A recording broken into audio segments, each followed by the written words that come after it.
Hello friends.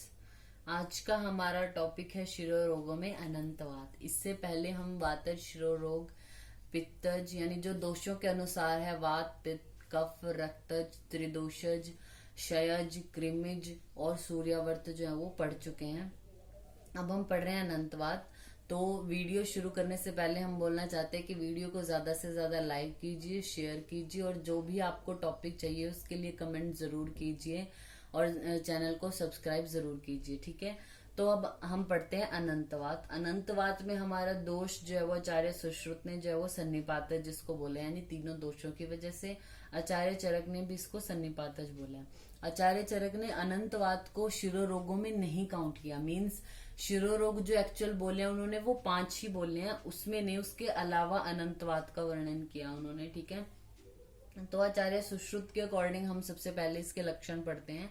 इसका मैंने श्लोक नहीं लिखा, अगर आप याद करना चाहते हैं तो अपने आप से भी कर सकते हैं, लेकिन कुछ पॉइंट्स हैं जो हमें जरूर याद रखने चाहिए, क्योंकि अभी तक हमने सबके श्लोक जैसे लिखे हैं तो कई नहीं पढ़ पाते या नहीं याद कर पाते, तो कोई उसमें वो करने की जरूरत नहीं है। कुछ मेन फीचर्स हैं वो आप छोटे छोटे उनको, जैसे अभी ये लिखा है मैंने दोष त्रयोथ है, अगर आप ये याद कर लेते हो तो जरूरी नहीं है कि आपको पूरा श्लोक एग्जैक्ट याद होना चाहिए, छोटे छोटे पॉइंट्स में भी आप इसको याद कर सकते हो।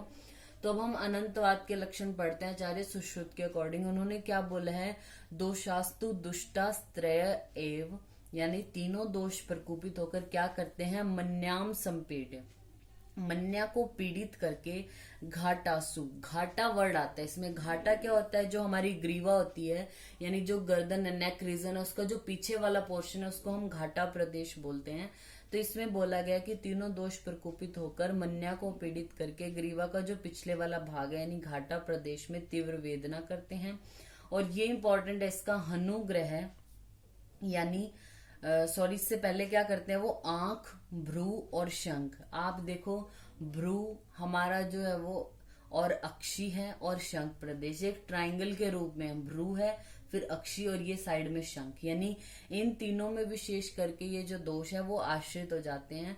आश्रित होकर वो करते क्या है, हनुग्रह, यानी हनुग्रह करते हैं।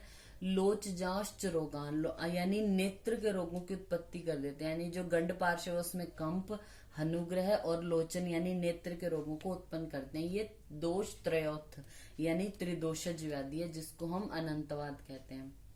और आचार्य चरक के अकॉर्डिंग क्या लक्षण है कि उपवास करने की वजह से, अति शोक, अति रुक्ष, शीत या अत्यंत थोड़ा भोजन करने की वजह से। उन्होंने अलग इसके स्पेसिफिक कारण भी बता दिए हैं। इन कारणों की वजह से कुपित हुए जो वात आदि दोष है वो मन्या और घाटा में तीव्र वेदना करते हैं। यह वेदना अक्षी, भ्रू और शंख प्रदेश में स्थिर हो जाती है और गंड में एक और स्पंदन, नेत्र रोग, हनुग्रह होता है। सेम लक्षण आचार्य सुश्रुत के समान है, बस उन्होंने कारण और बता ऐड कर दिए हैं। ठीक है, बाकी लक्षण उन्हीं के समान है। तो आप आचार्य सुश्रुत और चरक के अकॉर्डिंग एग्जाम में लिख सकते हो, क्योंकि अगर आपको आचार्य सुश्रुत के अकॉर्डिंग याद है तो चरक ने भी जो है वो वैसे ही लक्षण बताए हैं। फिर आते हैं हम इसके ट्रीटमेंट पे। अनंतवाते कर्तव्य, यानी अनंतवात में क्या कर्तव्य यानी क्या चिकित्सा करनी चाहिए, सूर्यावर्त हरो विधि, यानी जो सूर्यावर्त में हमने चिकित्सा की है। सूर्यवर्त में जैसे नस्य कर्मादि भेषजम, क्षीरान्न विकृति घृतम, जांगलम प्राय, जो भोजन करने को बोला था वो जांगल करने को बोला है। तो यानी जो सूर्यवर्त में विधि बोली है वही हमने अनंतवात में भी करनी है।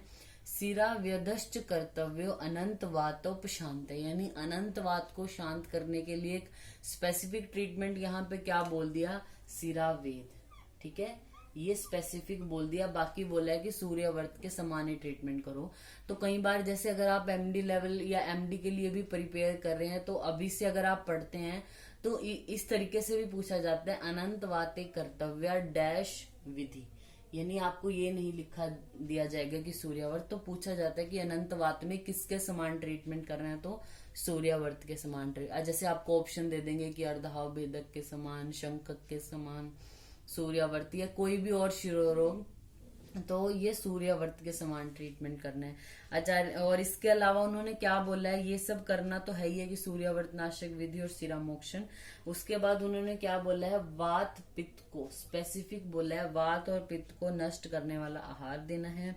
मधु मस्तक का प्रयोग करना है, संयाव और घृतपूर इनका सेवन करना है।